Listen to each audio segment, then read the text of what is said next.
¿Qué tal? ¿Cómo están? Bienvenidos y bienvenidas. Estamos en una entrega más de Escucha Radical, eh, platicando acerca del performance, el arte y la vida misma, ¿no? Sin precisar a veces dónde comienza y dónde termina alguna. Y pues hoy tengo el gusto y me siento agradecido por la presencia de Juan Carlos Jaurena, artista visual. Si gusta, Juan Carlos, yo voy a hacer esta presentación y luego te voy a ceder, ahora sí que tú como te gustas presentarte, artista visual, ¿no? Que ha pues encontrado discursos con el arte objeto, ¿verdad? La pintura, el performance. Entonces, Juan Carlos, pues bienvenido y pues luego te cedo el micro, ¿no? Para que tú te puedas presentar como gustes, ¿no? Y gracias por estar acá en Escucha Radical, Juan Carlos. Muy bien, pues muchas gracias, Gustavo. Sí, yo soy Carlos Jaurena, artista visual que se dedica básicamente a la producción de piezas de arte objeto, también de pintura. Ha incursionado en el ámbito del performance durante muchos años. Ha hecho algunas instalaciones, algunas piezas sonoras, pero mi fuerte, digamos, por lo que la gente me conoce más, pues es por mi producción de arte objeto. Claro, claro. Y algo, pues bienvenido Juan Carlos. Algo bien que me gustaría comenzar, ¿no? Si te parece, y ya hasta llegar a tus cajas y el arte objeto, ¿no? Que como dices, te han posicionado ahí de una manera bien interesante. Em, Como vuelta al pasado, ¿no? O a la historia, y estos finales de los ochentas, ¿no? Estos finales de los ochentas bulliciosos en cuestión de cosas por hacer, cosas por decir, y que de alguna manera sientan un precedente, pues, importante en lo específico para el performance, ¿no? Y no solamente para el performance, sino muchas disciplinas, o ahora llama la interdisciplina, ¿no? O la transdisciplina, que en ese entonces, pues simplemente se hacían y se mezclaban, ¿no? Te tocó, pues, estar ahí, Carlos. ¿Qué recuerdas en cuestión de pues, de este boom, si le podemos llamar, este auge, pero también de esta potencia performativa, ¿no? Sí. Bueno, a mí siempre me gusta empezar esta charla sobre performance mencionando a la persona que me introdujo en esta disciplina del arte, que fue Roberto Escobar, ya fallecido hace algunos años. Pero Roberto Escobar fue todo un personaje en el ámbito del arte y la cultura en la Ciudad de México. Ahí lo conocí en la Escuela de Iniciación Artística número 4 de Limba. Eh, bueno, pues él estaba en algún grado, yo en otro, pero coincidíamos en algunos talleres, sobre todo en el de cerámica. De hecho, creo que él llegó un momento en que ya no se metía a ningún otro taller que no fuera el de cerámica. Ahí pasaba todas las horas que él quería y el maestro se lo permitía, así que ahí se quedó muy contento. Pero yo con él hice una amistad así muy estrecha, muy rica, digamos. Eh, Y cuando yo salí de la escuela, me fui a Cancún 2 años porque le ayudé a mi padre en un negocio que allá tenía. Y a mi regreso a la Ciudad de México, bueno, no, cuando yo estaba en Cancún, Roberto y yo nos mandábamos cartas, que sus cartas siempre eran muy sui generis, no eran cartas normales de hola, ¿cómo estás? Y tal, sino de entrada ya se iba directo a contar historias muy diversas, eh, muchas inventadas, con collage, dejaba páginas en blanco para que yo las llenara con lo que yo quisiera, en fin, eran cartas muy divertidas entre él y yo, más de parte de él, digamos. Entonces, cuando regreso a la Ciudad de México, de inmediato me pongo en contacto con él, pues nada más para saludarlo, y me recibe con la sorpresa de que tiene un grupo de performance. Esa fue la primera vez que yo escuché la palabra. Antes de esa ocasión, de esa llamada telefónica, yo nunca había escuchado la palabra performance ni en la escuela ni en ningún otro ámbito.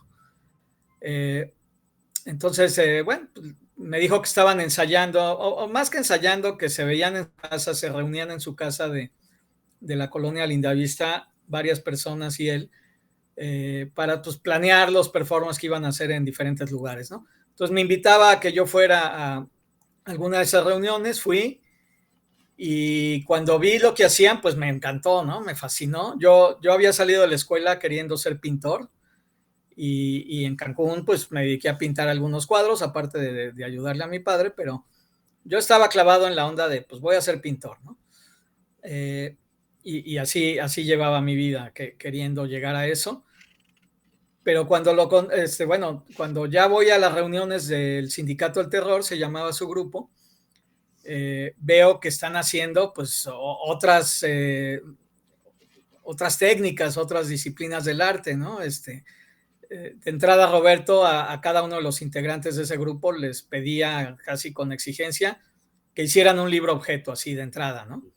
Entonces yo cuando empecé a ir a esas reuniones, pues de entrada me dijo, entrega tu libro objeto, ¿no?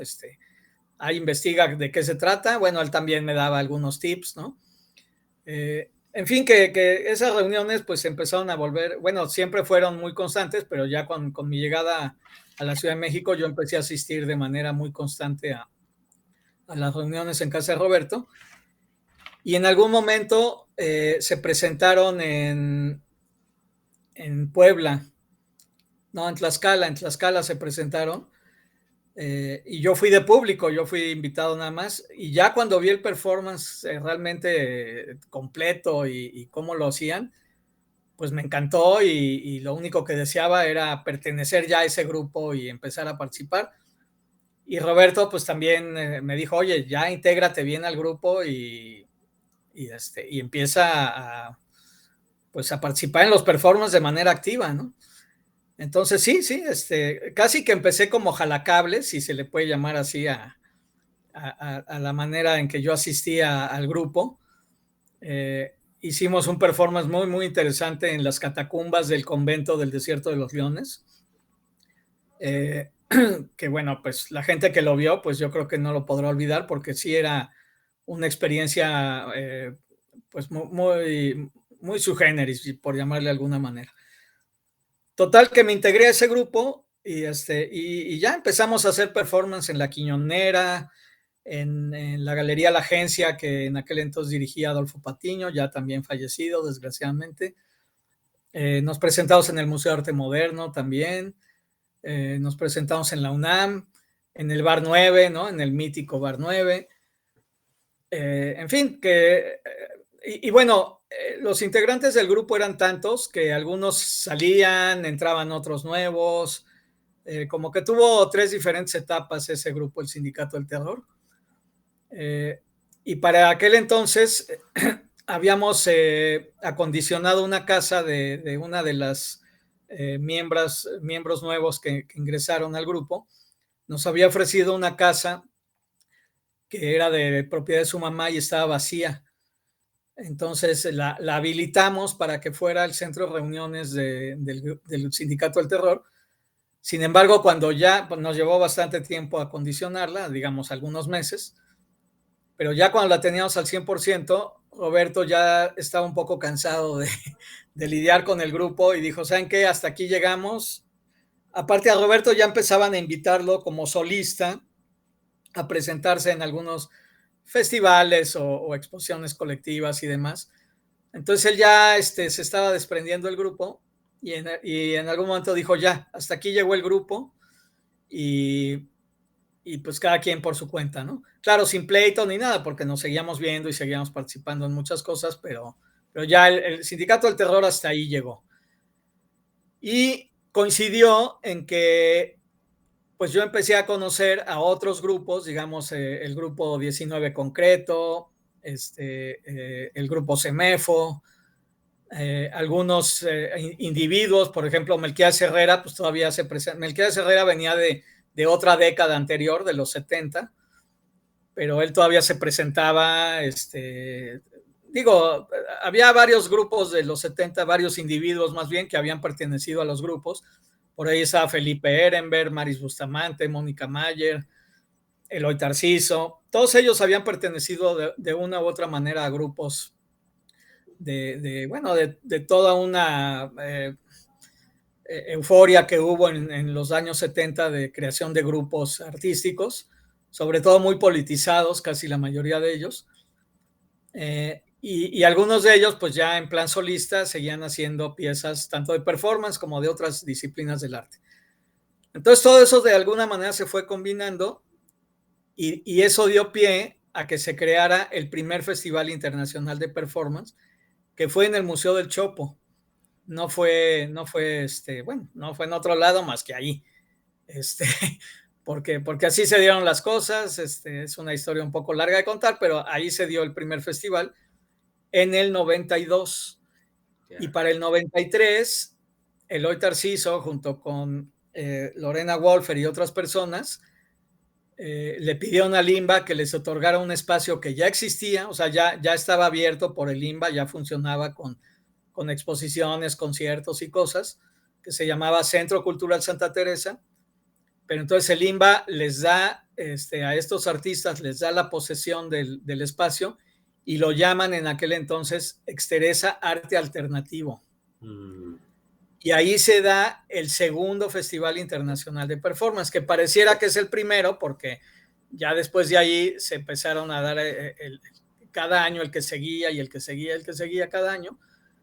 Entonces tal parece que Exteresa inaugura el Festival Internacional de Performance, pero no, se inaugura primero en el Chopo y ya después, claro que hubo otros conatos de festivales, hubo uno tal vez antes del 92, haber sido en el 91 posiblemente, en el 90-91, en el Museo Carrillo Gil, pero no llegaba a ser festival, sino era una muestra con varios artistas mexicanos que se presentaban, pero no llegaba a ser de la talla de un festival internacional donde sí venían artistas de Europa, de Asia, de Norteamérica, de Latinoamérica, etcétera, ¿no? Que es como se dio primero en el Chopo y ya después, año tras año, por muchos años, en Exteresa, que después cambió su nombre a Exteresa Arte Actual, pero muy al principio se llamaba Xteresa Arte Alternativo. Si quieres me detengo un poco por si quieres comentar, porque si no me voy a Claro, seguir. claro. Sí, no, gracias por compartir, ¿no? Porque es como esta memorabilia, ¿no? Pues de la génesis también de esos festivales que marcaron época. Y ahí justamente me gustaría, si nos puedes compartir, Carlos, este sentir, ¿no? Porque creo que este enganche, ¿no? Que tiene uno con el performance, ¿no? En el caso tuyo, cuando te invitan, ¿no? Al grupo, cuando te viene al sindicato, Roberto, y cuando sientes como esta necesidad, ¿qué sientes como esa energía de atracción, ¿no? Porque siento que de repente es como muy eléctrico y se repite en diferentes momentos, casi como un momento de epifanía, ¿no? De que dices, claro, esto es lo que busco y lo que y quiero ahora, ¿no? En tu caso, fue así, más o menos, ¿cómo viste como este ímpetu? Sobre todo por lo que comentas, ¿no? Sales con este ímpetu, ¿no? De yo me voy a dedicar 100 a la pintura y de repente se te atraviesa el performance, por así decirlo, ¿no? ¿Cómo viste ese momento y pues esa potencia, creo yo, ¿no? Que a veces tiene el performance. Sí, bueno, en realidad pintar y hacer cosas manuales ligadas a las artes plásticas, pues siempre lo hice, no dejé de hacerlo, ¿no?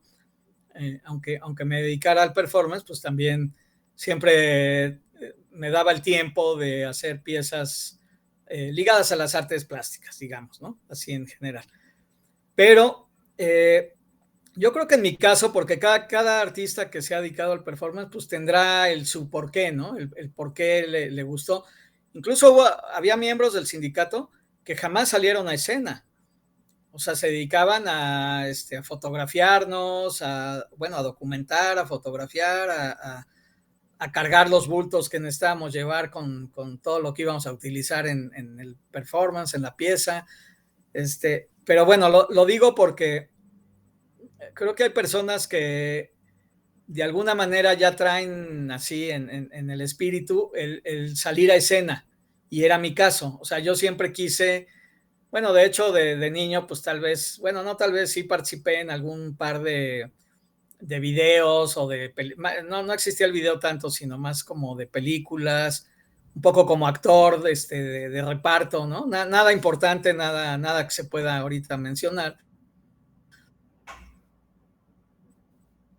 porque ni recuerdo, o sea, más bien que eran como comerciales para el gobierno, cosas que nos invitaban a participar, pero yo siempre quise estar en escena, de alguna manera, o sea, no tanto como para estudiar teatro o actuación de cine y eso, pero sí me interesaba estar en una escena.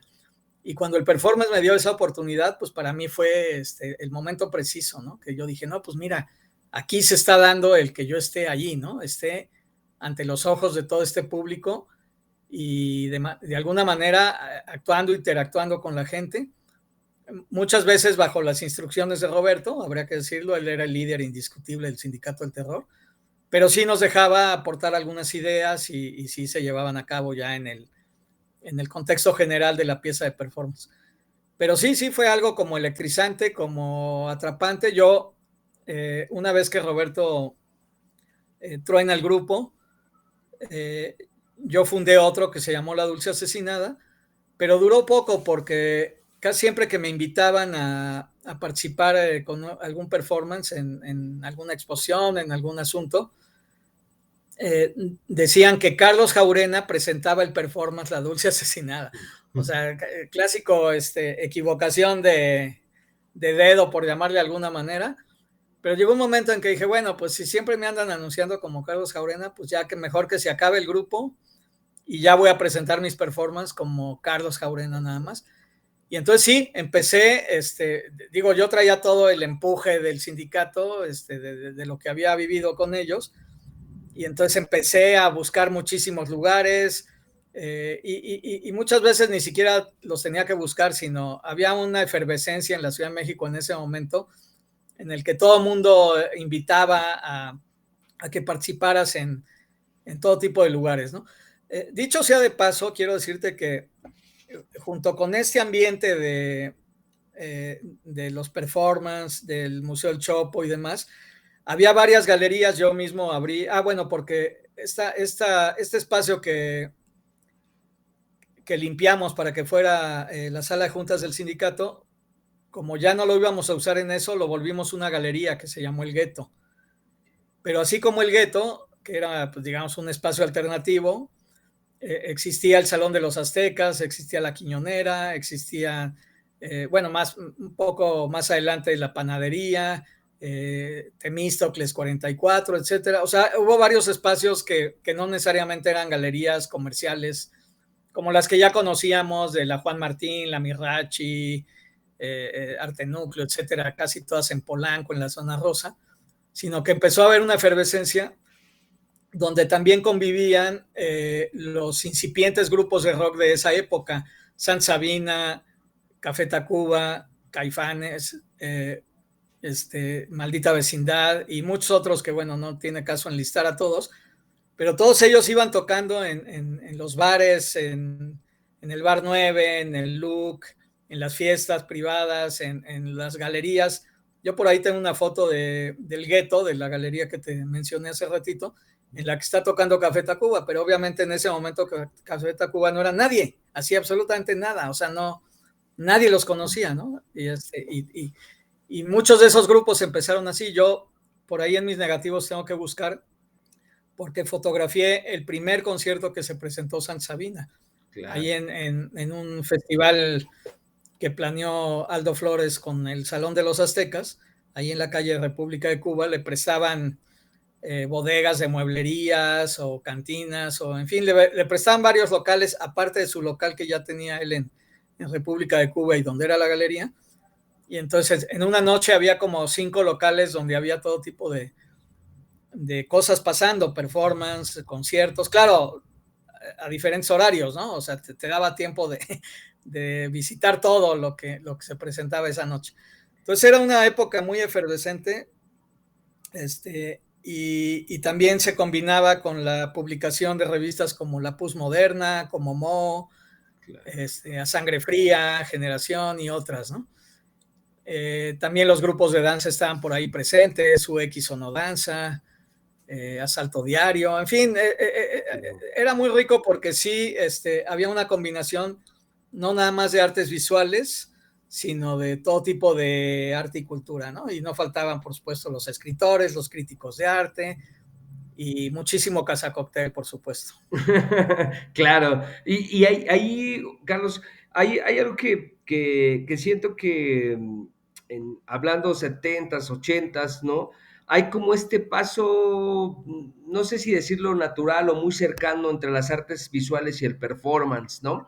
Y digo como propio, o lo por lo menos siento así, ya tú me dirás tu sentir, porque por ejemplo siento que ahora, 2023, años después, como que está más coaptado el performance por las artes escénicas, ¿no? Justamente por el teatro, la danza, y que de alguna manera, cuando vas a escuelas de arte, ¿no? De repente estos alumnos, ¿no? En formación, por ejemplo, como que dudan, ¿no? Esta cuestión de ir hacia el cuerpo, ¿no? De experimentar con él. Y entonces dicen algo como, pues eso es de teatro, ¿no? O eso es de artes escénicas. Es decir, siento yo, y ya tú me dirás tú, que ahora, que antes era como un proceso más natural, más cercano, no sé, así lo puedo explicar, que ahora que siento que el artista visual a veces siento que lo ve más lejano, ¿no? Como ya propio de otra, de otro expertise, digamos, ¿no? Sí, bueno, en mi experiencia lo que yo viví es que la mayoría de los que nos dedicábamos al performance veníamos de las artes visuales. O sea, Sí, sí era gente que estaba pintando, que estaba haciendo escultura, etcétera, etcétera, y que por algún motivo X terminó metido en un grupo o de manera individual dijo, ah, pues eso que estoy viendo yo me gusta y lo quiero hacer yo por mi cuenta y me voy a presentar porque yo también puedo hacer performance, ¿no? Sin tomar cursos, sin tomar clases ni nada. Se aventaban y algunos salían muy, muy bien. También vimos cosas, pues en mi opinión, bastante malas, pero vimos muchas cosas buenas que sí se dieron en esa época. Eh, Sin embargo, ahora, con la presencia de muchas personas que empezaron a dar cursos de performance, digamos, Pancho López, la misma Lorena Wolfer, eh, en fin, se me van ahorita, bueno, la congelada de uva, muchos de ellos han dado cursos de performance, pero por mucho tiempo, o sea, no es que hayan dado unos, sino que por mucho tiempo han dado cursos. Nació una nueva generación que le llamamos la generación T, por talleristas. claro. Este, y, y esa generación T ya no necesariamente venían del ámbito de las artes visuales, sino que pues venían de otras carreras o incluso no estaban estudiando en la universidad, sino que pues ya saliendo de la prepa y con algunos tropiezos en la vida, como que dijeron, ah, no, pues yo ya vi varios performances en Exteresa y digo, en especial en Exteresa, porque también los pudieron haber visto en otros lugares, pero en especial ahí en Exteresa es donde más se podían ver. Eh, pues ahora veo que hay un taller, pues lo voy a tomar y sí, toda esa gente empezó a hacer performance por su cuenta. Eh, pero yo creo que sí hay una separación todavía en que la gente de teatro y la gente de danza ve al performance con cierto desprecio. O sea, como que dicen, no, no, el performance pues es algo que la gente le quiere tomar el pelo al público. O sea, los artistas le quieren tomar el pelo al público porque hacen cualquier cosa, ¿no? Mientras ellos como actores o como bailarines pues, se están preparando por mucho tiempo para crear una obra, ¿no? Y el artista de performance pues puede hacerlo de una semana para otra si así lo decide, ¿no? Pero bueno, siempre yo creo que esa discusión va a existir todavía por un buen rato. Y también decirte que yo desde hace unos buenos años pues me he desentendido de muchas cosas, o sea, también uno va creciendo, yo ya tuve 2 hijos, ya están grandes a estas alturas, digo, no tanto, pero ya no son unos chicuelos, y todo eso te va quitando tiempo, te va quitando energía, y yo me desligué mucho del ámbito del performance y de otras cosas, y volví a mis inicios de la pintura, de continuar con el arte objeto y demás. Entonces sí, no sería yo un testigo fiable de lo que está pasando actualmente en cuestión de performance. Me he perdido muchos, o sea, sí me invitan, pero ya la energía ya no me da para visitar todo, o sea, voy de vez en cuando a uno, a dos, pero antes, en mis buenas épocas, yo podía verme 10 a la semana o vete a saber cuántos, y ahora ya la energía y el tiempo y los gastos que genera uno con y demás ya no me dan para estar al tanto de lo que está pasando en el ámbito de performance en la Ciudad de México. Claro, y en esto, Carlos, digamos, y ahí este salto también y esta conjunción que tú has hecho pues a lo largo de tu vida como artista, pero también como gestor cultural, ¿no? Ya hablabas de algunos espacios, ¿no? El gueto, ¿no? También estuviste en la José María Velasco, ¿verdad? Y en el Exteresa. Y mi pregunta va contextualizando esto, ¿no? Y también tu papel como gestor, como promotor de la cultura y artista, ¿no? Porque a veces es como algo, pues también difícil y de mucha energía, ¿no? Tú por eso ahorita dices, volví, ¿no? Porque también después de un periodo, ¿no? De estar gestor o frente a algún espacio, pues es demandante. Pero aquí me gustaría, esta pregunta es, tú que has visto mucho performance, Carlos, que has realizado performance, ¿cuál consideras que son los elementos básicos para ti, ¿no? Como artista de performance en algún momento, ¿no? O experimentándolo, y también como este espectador asiduo, ¿no? De seguir programando performance, de seguir viendo performance, como dices, ahora últimas fechas menos, ¿no? Pero pues, que tienes un ojo ahí, pues también clínico, pues, ¿no? Que se va haciendo a lo largo de ver, de compartir, de vivir, de estar en los procesos creativos de los artistas, ¿no? Y además, pues haciéndolo tú. ¿Cuáles consideras que son los elementos por excelencia básicos, necesarios del arte-acción, del performance? Bueno, primero yo creo que tener una idea, o sea, una idea que queremos transmitirle a la gente. Es decir, si tu idea es que estás a favor de pues algún asunto de la vida pública o algún asunto privado, algo que quieras transmitirle a la gente, decir, esta es mi idea con la que yo voy a partir, ¿no? Ahora, en segundo lugar, escribir un guión. O sea, bueno, cuando ingresé al Sindicato del Terror, escribíamos guiones. O sea, escribíamos lo que íbamos a hacer, pues, ¿no? Y de manera muy detallada, digamos, de que sales del lado derecho y te paras en el centro y ahí abres la bolsa que contiene tal cosa, pero eso estaba por escrito y lo platicábamos no ensayábamos, pero sí, como que lo dialogábamos para ver qué le quitábamos y qué le poníamos para que funcionara mejor, ¿no? Entonces, tener un guión, a mí me parece, después que salí del sindicato, todos los demás performances que hice, que puedo decir que he hecho como 30, o sea, digo, 30 pueden ser pocos, pero también a mí me parecen Claro. muchos, ¿no? O sea, no es cualquier cosa el número. Yo en todos he escrito un guión, porque ese guión también me permite planear qué objetos voy a llevar, que no se me olviden, ¿no? O sea, porque los voy palomeando, hago una lista de objetos que voy a llevar, de requerimientos técnicos, si requiero de música grabada, si va a ser música en vivo, si necesito micrófono o no, o sea, porque también más o menos sabemos ante qué público nos vamos a enfrentar, no es lo mismo un público en una galería donde puede haber nada más 30 personas, a las multitudes que llenaban el Exteresa con 300 personas viendo un performance. Entonces, para mí el guión era muy importante porque de ahí se desprendía los materiales, la parte técnica, el vestuario, los tiempos. Yo llegué a ver performance que evidentemente al artista se le habían olvidado las tijeras y entonces trataba de cortar lo que tenía que haber cortado con tijeras, lo quería cortar pues, con un corta uñas y se tardaba horas, ¿no? Y eso hacía que se volviera muy aburrido el performance.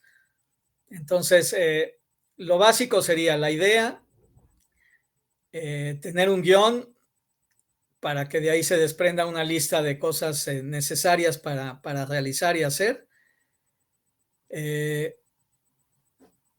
Y pensar, digo, en la medida de lo posible, porque no siempre esto es bueno, pero sí pensar que el performance es un espectáculo también. O sea, yo la mayoría de los performances que vi, que me quedé impactado y fascinado, fue por la cantidad de recursos escénicos y materiales que llevaron los artistas y que lo volvieron un espectáculo. O sea, sí estaban transmitiendo una idea, pero lo hacían de manera espectacular. Y cuando he visto performance que dices, pues sí, tal vez su idea sea muy apabullante en cuanto a una crítica social, una crítica al gobierno o lo que sea, pero que el artista estaba cargando una piedra de aquí para allá, de allá para acá, todo el tiempo durante media hora, dices, híjole, pues qué aburrición y no, o sea, pero bueno, habría que platicar con esos artistas a ver qué pensaban ellos mismos de su obra, pero yo como público me di una aburrida tremenda con muchos performances donde no pasaba nada, digamos, ¿no? Entonces, una de las cosas básicas sería que en la medida de lo posible lo convirtieran en un espectáculo. Claro, y ahí, fíjate, y también va esto en cuestión de, pues, tus diferentes gestiones en estos espacios, porque también de alguna manera hay una pregunta de por qué, si vemos ahora, ¿no? Y no solamente ahora, sino durante muchas, incluso décadas, ¿no? Las programaciones, ¿no? Artísticas y culturales, pues, del INBA, de la Secretaría de Cultura, o sea, yo creo que el performance ocupa el 0.1%, ¿no? Y eso habla también acerca de, o cuál sería tu opinión, ¿no? Porque lo sabemos, ¿no? O sea, la cuestión del performance, pues siempre, digamos, creo que tu gestión fue la última que hablando de la exteresa, pues, ¿no? Que le apostó al performance, ¿no? Y de ahí ha habido como un vacío en cuestión de la exteresa, pero no solamente de la exteresa, sino de muchos espacios, ¿no? Considero que no sé si sea por la cuestión de política cultural, ¿no? Pero lo que voy es que no se logra afianzar el performance y también ahorita que mencionabas espectáculo me venía esto, ¿no? Si eso tendrá que ver, como para que no haya un presupuesto, ¿no? Así como para una compañía de teatro, ¿no? Para un festival de teatro, para una muestra de teatro o del arte o de artes visuales, no lo exista para el performance. ¿Tú cómo lo ves, Juan Carlos? Esta falta de, digo, hay muchos baches y picos, ¿no? En las décadas, pero creo que es una constante, ¿no? Que sea una programación muy ínfima comparado con las otras disciplinas, ¿no? Sí, bueno, yo pienso que también se debe a que en el mundo de las artes y en especial de las artes visuales, no sé si alguien lleve las estadísticas, pero sí, como una percepción que yo tengo, es que siempre va a haber miles de pintores y de ahí se desprende a miles de grabadores y de ahí hacia cientos de escultores, o sea, va bajando la cantidad, ¿no? En primer lugar los pintores, luego los grabadores, luego los escultores, por ahí debe de haber una cantidad de X de fotógrafos, entonces va bajando la cantidad que se dedican a esa disciplina. Y el performance, pues sí, llega a ser un grupo muy, muy, muy pequeño, o sea, en relación a los que se dedican a la pintura o a otras técnicas de las artes visuales, el performance sí es una población muy, muy, muy pequeña. Pero aparte de esa población, de alguna manera también se dedican a las disciplinas de la pintura o de la escultura o de tal, tal, tal. Y es muy fácil que ellos mismos, lo digo por una experiencia propia, pero también lo digo pensando en la cantidad de gente que yo vi que se dedicaba al performance, pero que al no tener la posibilidad de comercializar ese tipo de obra, como que vuelven a sus técnicas tradicionales de la pintura, de la escultura, el grabado, etcétera, porque saben que de ahí al menos el producto queda para ser comercializado cuando salga el cliente, ¿no? A diferencia del performance, que cuando lo haces, ahí lo hiciste, ya lo demás que queda es la documentación en video, la documentación en foto, etcétera. Pero la pieza ya el que la vio y los demás lo escucharán de oídas, porque nunca será para nada, pero de veras para nada la experiencia verlo en vivo, por ejemplo, ver a Ron Atey en Exteresa en vivo, sangrando, encajándose 30 agujas en la frente y después al quitárselas sangrando y bañando su cuerpo de sangre, verlo ahí en vivo, a que te lo platiquen o lo veas en un video. O sea, la experiencia es muy, muy diferente. Entonces, pues bueno, creo que me perdí un poco a lo que quería llegar, pero sí, no hay Secretaría de Cultura, llámese INBA, llámese UNAM, llámese lo que sea, que abiertamente le vaya a dedicar un presupuesto gordo al ámbito del performance, pero también porque los artistas pues no lo exigen, o sea, si hubiera como un empuje, o sea, yo creo que el Exteresa se fundó pues porque ya había un empuje de performance desde el Chopo, pero te digo que desde antes del Chopo ya había cosas en el Carrillo Gil, pero antes del Carrillo Gil estaba el Sindicato del Terror presentándose en todos estos lugares que te mencioné al principio, pero junto con el sindicato estaba 19 Concreto, estaba CEMEFO, estaban otro tipo de individuos, los ya veteranos del ámbito del performance como Melquiades y como Ehrenberg y etcétera. O sea, sí había un movimiento performático yo diría que desde mediados de los 80 y ya cuando se abre Exteresa en el 93 es porque las autoridades del INBA ya se habían dado cuenta de que sí, de que había un empuje muy grande. Pero si ese empuje se desvanece, pues el presupuesto se vuelve a desvanecer. O sea, yo creo que también hay cierta culpa de los artistas, el que no exijan espacios, el que no se presenten con el mismo ímpetu de que se presentaban antes, ¿no?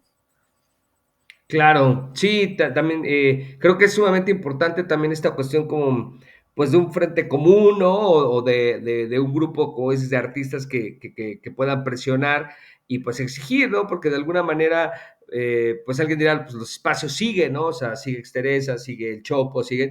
La cuestión es esta a la baja, ¿no? Como esta percepción que de alguna manera, pues creo que estamos como en esos valles, ¿no? Del performance, ¿no? Digamos, no podemos decir que está en un pico, ¿no?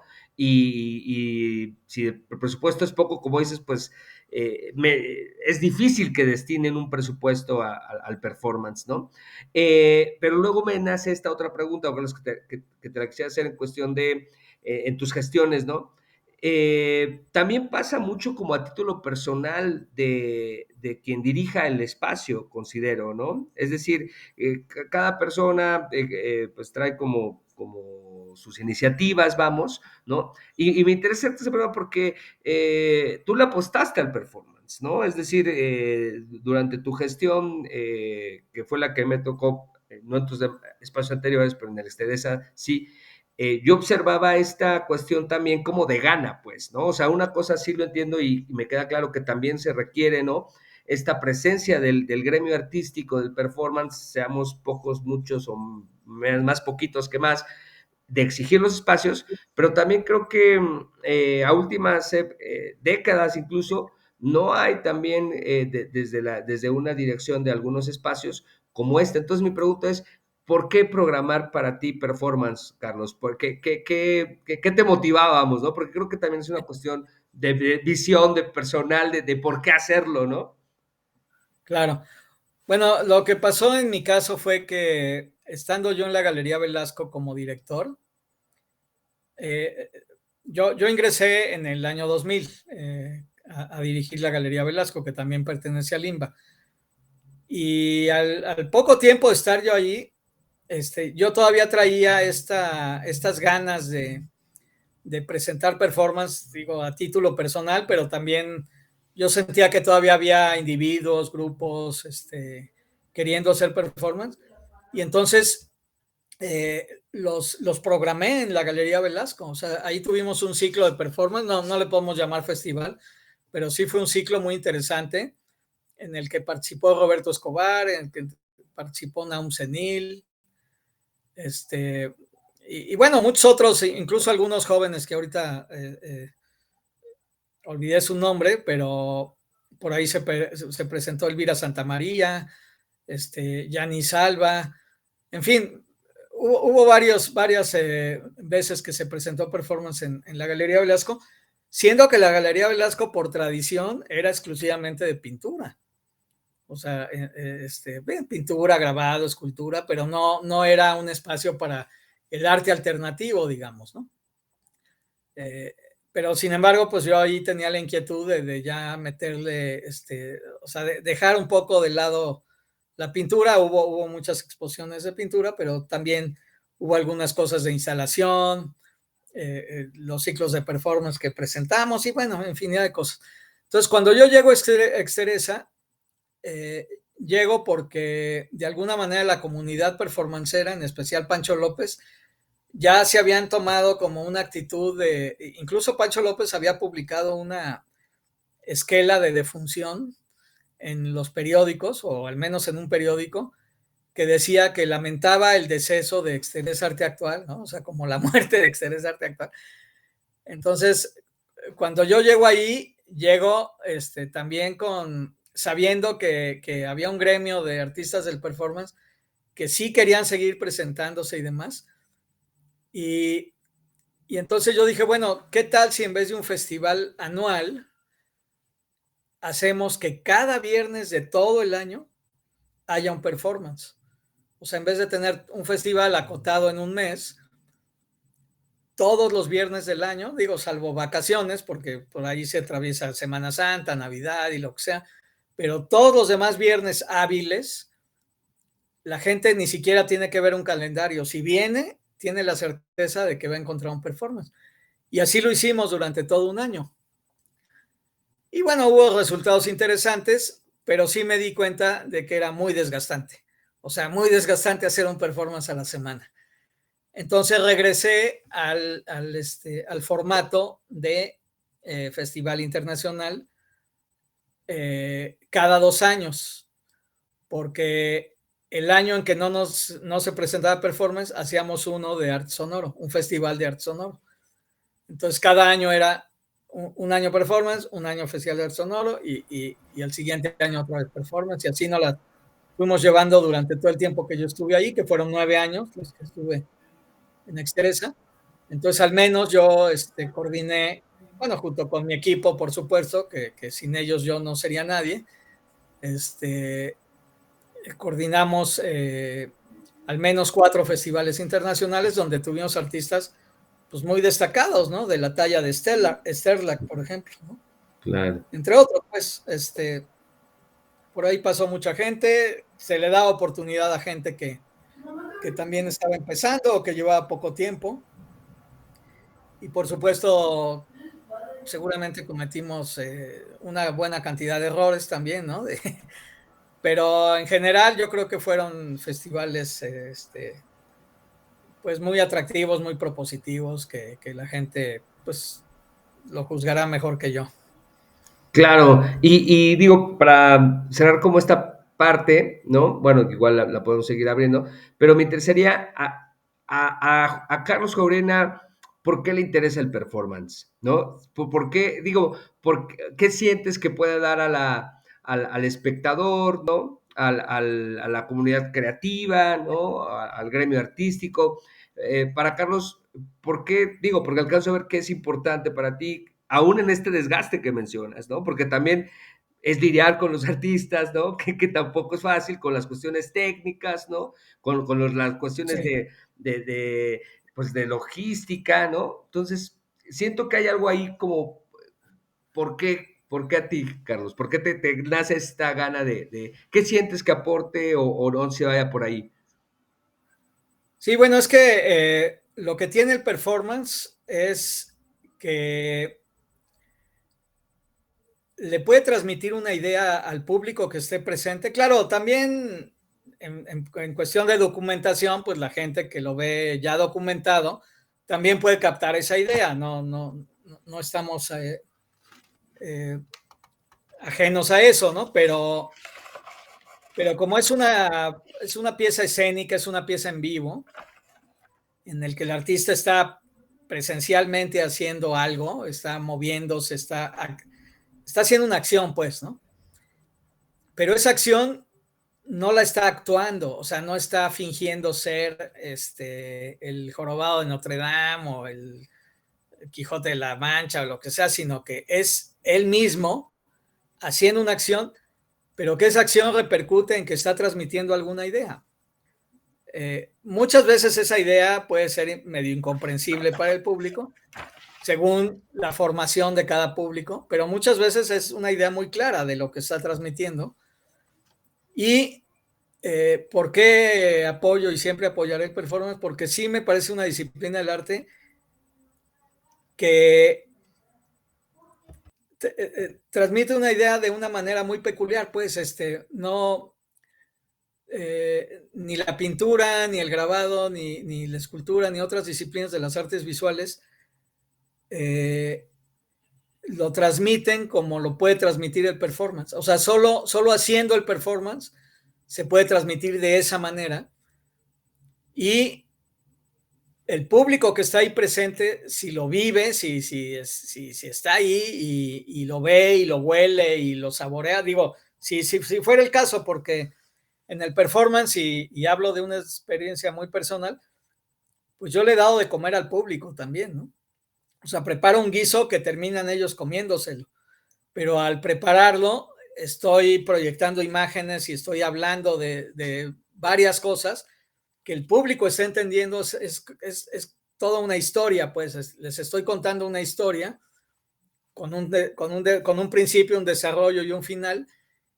Y el último final es que se comen ese guiso que estuve yo preparando durante todo el tiempo que duró el performance. Y entonces también todo eso se tiene que vivir. O sea, no puede ser asimilado después vía la documentación. El que ve la documentación entiende lo que pasó, pero el que lo vio y lo probó y lo padeció y le salpicaste o lo que haya pasado, transmite la idea de una manera muy directa que hay que seguir viviendo. O sea, yo apoyaría mucho a que los artistas sigamos haciendo performance y sigamos buscando espacios para presentarnos.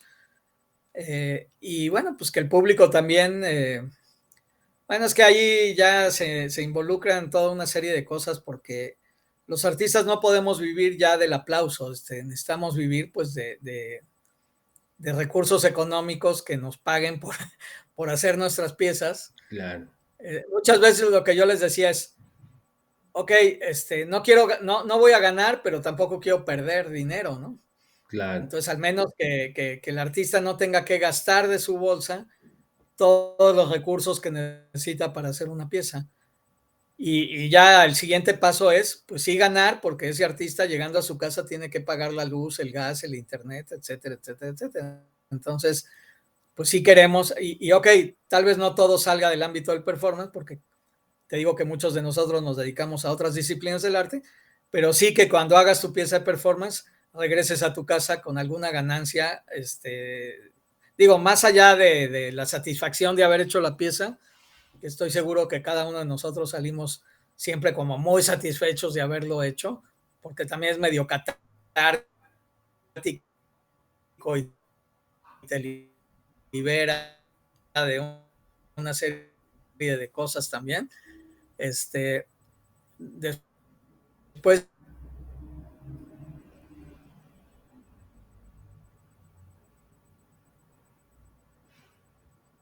Claro, y de ahí me gustaría hacer un salto, Carlos, a tu obra, ¿no? Es decir, en este proceso, ¿no? Y como lo narrabas o lo comentabas, ¿no?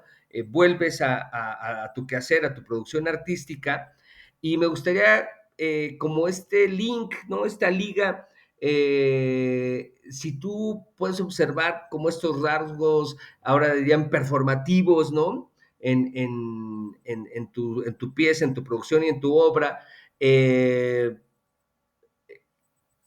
Puedes hacer énfasis en lo que tú gustes, ¿no? Yo pondría estas cajas arte-objeto, ¿no? Y, y sobre este personaje también, ¿no? Que tienes como esta masculinidad, ¿no? O este ser masculino, ¿no?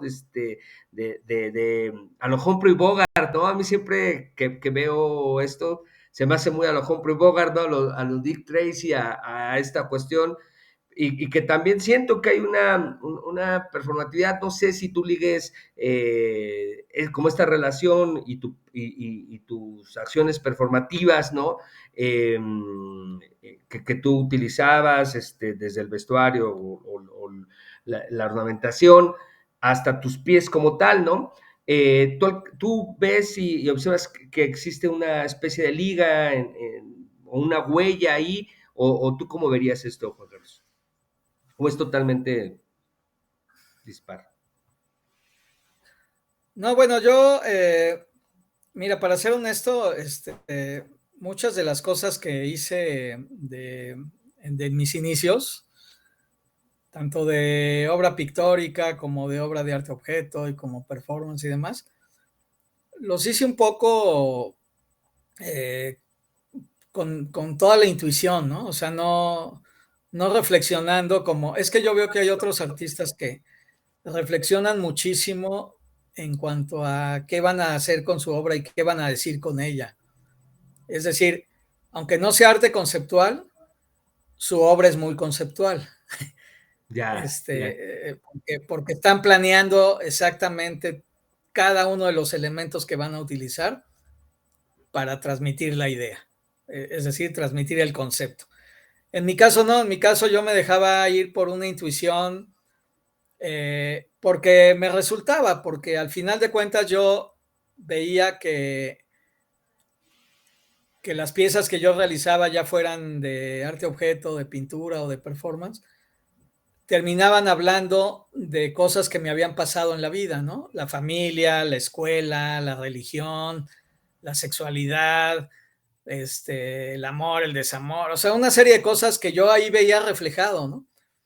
Entonces, bueno, eso fue muy a mis inicios, pero como uno va creciendo y de alguna manera, pues te vas involucrando en otras cosas, con otras personas y demás, y siento que sí me empezaron a exigir como más claridad en cuanto a mis conceptos y demás.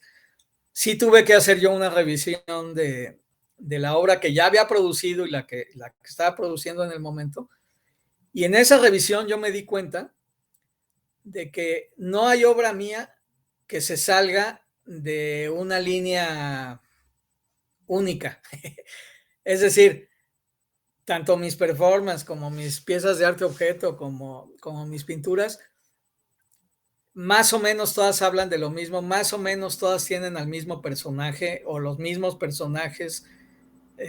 Como dices, hay una presencia de un hombre que definitivamente se ve masculino, ¿no? O sea, ahí la gente no le duda de, ay, será hombre o mujer y demás, sino se ve la presencia de este hombre medianamente joven la mayoría de las veces, bien vestido, bueno, de traje, pues sí, un poco ya pasado de moda, porque sí viene, es un reflejo de los años 30, 40, que sí es un reflejo del cine negro estadounidense, pero también de la época de oro del cine mexicano, por ahí se filtra, y también se filtran muchos de los personajes. Si tú revisas la obra de los pintores de la llamada Escuela Mexicana de Pintura, Montenegro, Agustín Lazo, eh, Rodríguez Lozano, la misma Frida, el Corcito, etcétera, etcétera. O sea, hay muchísimos que ese personaje ahí está y que yo no lo copié, sino que es un reflejo, es algo que yo sin darme cuenta fui abrevando de ahí y que a la hora de producir mi obra empezó a salir, y ya cuando yo reflexioné en torno a mi obra me di cuenta de que sí, que venía de todos, o sea, no viene de una sola fuente, sino vienen de varias fuentes, pero que de alguna manera yo fui escogiendo esas fuentes, porque yo tengo otros colegas que sus fuentes fueron la música disco y los rapes y una cultura más gay, pero de esta gay fiestera, ¿no? De mucha lentejuela ¿no? Y lo mío no es así, o sea, no, Digo, yo aprecio a todos mis colegas que se meten en eso, pero no es algo que yo esté buscando como una imagen que quiera proyectar, ¿no? Entonces, la suma de todas esas fuentes que yo he estado abrevando y que se han colado en mi obra, me tienen muy satisfecho y sé que viene en una sola línea y que difícilmente me voy a desprender de ella. O sea, yo no veo cambiándome radicalmente a otro tipo de temas y a otro tipo de iconografías y de estilos, ¿no? O sea, yo me siento muy cómodo, digo, ahí viene la crítica que me pueden hacer algunos de que no, pues sal de tu zona de confort y que tal. O sea, yo podré salir de mi zona de confort utilizando otros soportes y hasta otras disciplinas del arte que no he utilizado hasta el momento, pero siempre tomados de la mano de este personaje masculino que a final de cuentas es mi alter ego y que también posiblemente ante la ausencia de mi padre, porque nos dejó cuando éramos muy jóvenes, muy chicos, pues también sea la búsqueda de la figura paterna, ¿no? Que también he llegado yo a esa conclusión de que es todo y se le suma la búsqueda de la figura paterna, pero todo eso me tiene muy satisfecho, muy contento y con ganas de seguirle por mucho tiempo más. Claro, y en ahorita que hablabas de esta búsqueda, a mí me da mucha curiosidad y te voy a hacer la pregunta yo lo veo como tus pesquisas o tus derivas, ¿no? Porque es bien interesante para mí esto que dices, ¿no? Porque al final se da de alguna manera, en los diferentes rubros, ¿no? O soportes que has venido mencionando, está como esta presencia del yo, ¿no? De Carlos Jaurena en búsqueda de, por tal, sus leitmotivs, ¿no? Y creo que es bien interesante y es muy del performance, ¿no? Esta constante búsqueda, ¿no? Y que tú la has llevado, por eso te preguntaba, a otros soportes. Creo que ahí hay una presencia. Pero también me imagino, y se me hace muy en la onda de llevar el cuerpo, transitar el espacio, a tus pesquisas en los mercados, ¿no? En la lagunilla, ¿no? Es decir, cuando tú posteas estas pesquisas, ¿no? Como por decirle, ya bueno, pues, dices, esto es lo que hoy hubo, ¿no? Y muestras esos objetos, ¿verdad? Pues yo me imagino a Carlos, pues caminando, ¿no? Digamos, chachareando, ¿no? Haciendo la compra-venta, ¿no? Es decir, ¿cómo vives esas pesquisas, Carlos? Porque creo que son importantes, digamos, es el pre-performance, ¿no? De la pieza, ¿no? Es lo que tal vez no se ve, o sea, van a ser o van a formar parte de una pieza, pero no está este proceso visibilizado, ¿no? Entonces, a mí me da curiosidad, ¿cómo lo vives, Carlos? Bueno, poniéndolo en contexto, sí quiero mencionar que esas pesquisas empezaron en mi casa, o sea, no en los mercados de viejo, ¿no? Sino eh, cuando yo ingreso al Sindicato del Terror y me piden hacer un libro objeto y de ahí yo empiezo a hacer mis primeras cajas, porque en ese momento fue cuando empecé a hacer mis primeras cajas arte objeto, lo primero que hice fue meterme a todos los closets de mi casa. O sea, yo para entonces ya vivía solo, pero en mi casa habían quedado restos, es decir, objetos y cosas de toda mi familia, de mis 4 hermanas, de mi hermano, de mi padre y de mi madre. Habían quedado, no había quedado todo, sino habían quedado cosas que cada quien dejó, ¿no? Entonces, lo primero que hice fue, por ejemplo, los muebles, le quitaba yo los cajones. Había un mueble en el comedor enorme que le llamaban trinchador, Uh -huh. con decenas de cajones, y yo todos esos cajones los utilicé para que fueran mis primeras cajas. O sea, ese era el contenedor de mis primeras cajas. Y los objetos que metí en esas primeras cajas, pues fueron las fotografías antiguas de las bodas, de los amigos de mis padres, de tíos, etcétera. Y también me encontré el vestido de novia de mi hermana, de una de mis hermanas, y lo tijereteé y los encajes y algunas partes del vestido fueron a parar en esas cajas. Seguramente tengo fotos de esas primeras cajas donde lo puedo demostrar, digamos, ¿no? Y de ahí yo no conocía, en esos primeros años yo no conocía ni La Lagunilla ni otro lugar que ahora ya conozco muchos, pero los amigos me empezaron a decir, oye, pues es que si quieres objetos, pues ve aquí. Uno de los primeros lugares que visité fue el mercado de las chácharas del Metro La Raza, que se ponía fuera del Metro La Raza, sobre las vías del tren, que le llamaban el mercado de las vías. La Lagunilla, por supuesto, a las primeras de cambio fui a parar a La Lagunilla, a Plaza del Ángel, ahí en la zona rosa. Después alguien me habló del mercado de la Bola, otro me habló del mercado de Tepalcates, ahí en Nezahualcóyotl, el Salado, y en fin, hoy por hoy debo de conocer el de la San Felipe de Jesús, que es famosísimo. Hoy por hoy ya debo de conocer al menos 10, si no es que un poco más, de mercados de chácharas dentro de la Ciudad de México. Y sí, me encantó la idea de ir y ver qué encontraba y regatear en los precios. Claro, muchas veces es tan barato que ya ni regatea uno, ¿no?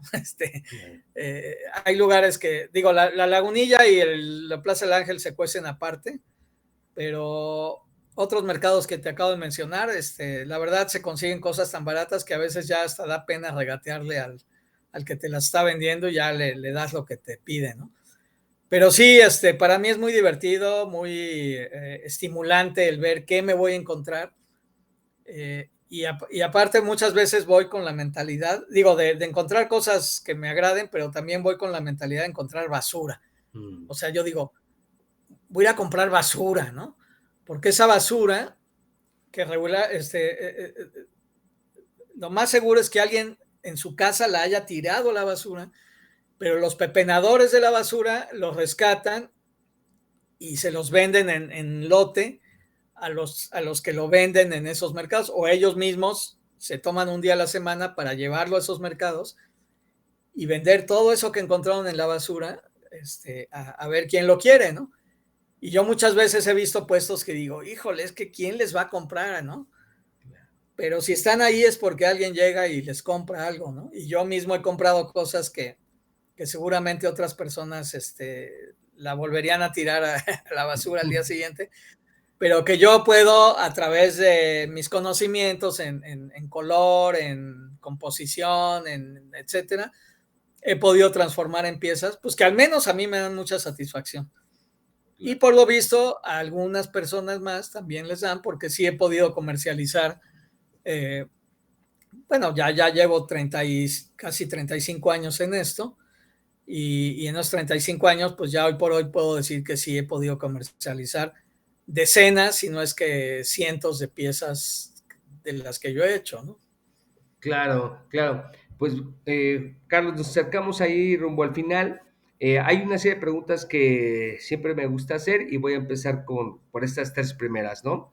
La primera sería, ¿por qué hacer performance, Carlos, en este nuevo milenio, siglo XXI y demás? Pues a mí me interesa, yo tengo un cuaderno siempre aquí en mi escritorio, un cuaderno donde voy escribiendo ideas, no solo de performance, sino de... es que en algún momento a mí me cayó como ¿cómo llamarle? La inquietud de ser un artista multidisciplinario. O sea, no nada más dedicarme a la pintura y al arte objeto y ya, ¿no? Sino que en algún momento entendí que los artistas, si nos cae una idea, muchas veces esa idea viene ya amarrada a una técnica. Entonces, si te llega una idea de fotografía, pues haz fotografía. O sea, nada te lo impide. Y si lo haces mal, pues mejora tu técnica de hacer la foto, ¿no? Y si te llega una idea de pintura, pues pinta. Y si te llega una idea de performance, pinta. Digo, haz performance. Entonces, ante esa inquietud, yo tengo un cuaderno siempre a la mano donde voy anotando las ideas, y dentro de esas ideas hay muchas de performance que he ido anotando y que sí los quiero hacer, pero regularmente son piezas que pues cuestan una cierta cantidad de dinero que me limita, ¿no?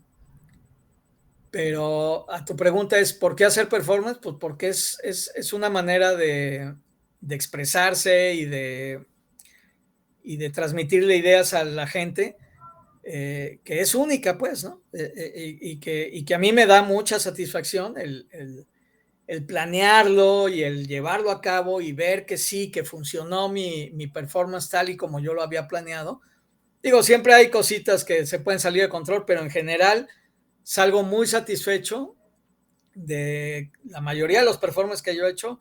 Creo que no me avergüenzo de ninguno, ¿no? Que yo digo, no, lo hice y justo salió como yo lo planeé y el público se rió o estuvo, no sé, muy, muy entusiasmado con... Digo, porque yo también hago mucho performance que sí tiene que ver con cierta comicidad, con cierto humor, ¿no? No me porto tan serio como otros que he visto, o que se quieren infringir dolor y demás. Yo paso del dolor, por ejemplo. O sea, yo prefiero tomarme una cerveza en un performance que clavarme una navaja en el brazo, ¿no? Pero bueno, ¿por qué hacer performance? Pues porque para mí es muy satisfactorio, pero pienso que el público que los ha visto sale muy contento también. Muy bien, Juan Carlos. ¿Y para qué? ¿Para qué hacer performance, Carlos? Pues eso, para que, bueno, por un lado, porque la mayoría de los artistas ya no nos podemos desprender de nuestra trayectoria, ¿no? O sea, tenemos una trayectoria en la que pintamos, hacemos performance, hacemos video, hacemos foto, lo que cada quien haga, y no podemos cortar de tajo y dedicarnos a, no sé, poner un restaurante de hamburguesas o lo que sea, ¿no? O sea, tenemos que seguir esa trayectoria. O sea, digo tenemos como si fuera una obligación, pero no tanto, sino que tenemos porque nos gusta, o sea, porque siempre estamos buscando dejar, bueno, en mi caso yo sí busco dejar una huella dentro del arte mexicano, o sea, yo sí me la creo que a través de mis piezas de arte objeto, no de todas, pero de algunas, sí he dejado una huella única que nadie ha repetido, bueno, el que lo repita seguramente me estará copiando, pues, ¿no? O sea, sí creo en el artista que va dejando como su estilo muy personal y que si no fuera por él no existiría ese estilo, ¿no? Entonces, pues eso,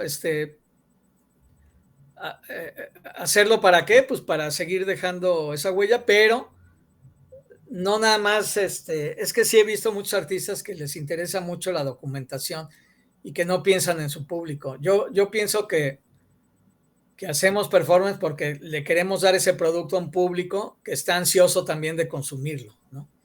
Claro. Y, Y y la otra al sería, consumirlo se sienten realizados también. claro, y este bloquecito, la tercera sería, ¿para quién? ¿Para quién hacer performance? Sí, bueno, pues para ese público que se interesa justo por esas disciplinas. Yo en ningún momento, por ejemplo, a mí cuando me piden que haga performance en una discoteca y cosas así, yo me niego, porque sé que ese público no está esperando o sea, ni siquiera en el factor sorpresa les va a interesar ver una pieza, al menos como las que yo hago, porque ellos van a otra cosa. En ese momento esa gente va a beber, a bailar, a ligar, a lo que sea, menos a que les cuentes una historia que a veces sí, aunque lleve humor, puede llevar cierta dosis de sarcasmo, de crítica social o de crítica a la religión o algo que ellos en ese momento pues no tenían contemplado. Entonces, pero así como ellos, pues tampoco yo me metería a ciertas